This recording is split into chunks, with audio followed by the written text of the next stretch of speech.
Hello बच्चों, let's read this question. So this question says, in bringing an electron towards proton, the electrostatic potential energy of the system. आपको ये बताना है system की electrostatic potential energy पर क्या effect पड़ेगा, ये आपको बताना है। ठीक है, तो देखिए बच्चों, इस क्वेश्चन का की कॉन्सेप्ट आप क्या लिख सकते हैं, the key concept of this question. आपको यहाँ पर देखिए क्या बताना है, इलेक्ट्रोस्टैटिक पोटेंशियल एनर्जी बताना है। ठीक है, तो अब इस क्वेश्चन का की कॉन्सेप्ट आप इलेक्ट्रोस्टैटिक पोटेंशियल एनर्जी लिख लीजिए या फिर पोटेंशियल एनर्जी लिख लीजिए। This will be the key concept of this question.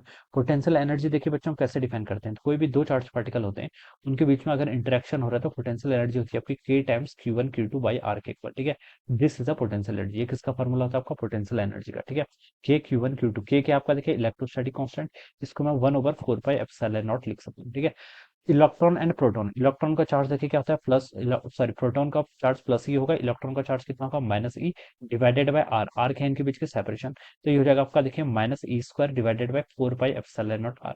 This will be the potential energy. ये क्या आ गया आपका पोटेंशियल एनर्जी की टर्म आ गई। ठीक है, नेगेटिव साइन का देखिए ये मतलब होता है कि आपका ये आपका देखिए फोर्स क्या अट्रैक्टिव है, इलेक्ट्रॉन और प्रोटॉन के बीच में फोर्स तो क्या होगा आपका अट्रैक्टिव होगा। अट्रैक्टिव होगा तो इसका मतलब ये बाउंडेड सिस्टम है। बाउंडेड सिस्टम में ऑलवेज आपकी पोटेंशियल एनर्जी क्या आती है, नेगेटिव आती है। जैसे gravitational potential energy, gravitational force always attractive होता है, तो पोटेंशियल एनर्जी ऑलवेज नेगेटिव आती है। किसके लिए, बाउंडेड सिस्टम की बात कर रहा हूँ। ठीक है, तो इस तरीके से हम क्या करेंगे यहाँ पर पोटेंशियल एनर्जी से डिफाइन करेंगे।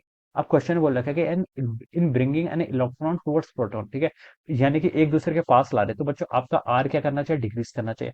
आर डिक्रीज करेगा तो देखिए जो ये वाली टर्म है E square divided by 4 pi epsilon naught R. ठीक है, आर के डिक्रीज करने से ये टर्म तो आपकी इंक्रीज करनी चाहिए, क्योंकि आर डिक्रीज करेगा तो ये वाली टर्म आपकी इंक्रीज करेगी, लेकिन आगे नेगेटिव साइन है तो टोटल एज ए होल ये टर्म क्या करेगी आपकी नेगेटिव हो जाएगी। नेगेटिव हो जाएगी तो उसका मतलब यह है कि आपकी पोटेंशियल एनर्जी क्या करेगी आपकी डिक्रीज करेगी। क्या करेगी आपकी डिक्रीज करेगी। ठीक है, तो ये इसका आंसर हो जाएगा, क्या हो जाएगा डिक्रीज, यानी कि जो आपका ये ऑप्शन है वो क्या होगा इसका आंसर, राइट आंसर हो जाएगा। So we can say that option A will be the correct answer of this question. Alright, so I hope you all understood this concept. All the best and thank you so much.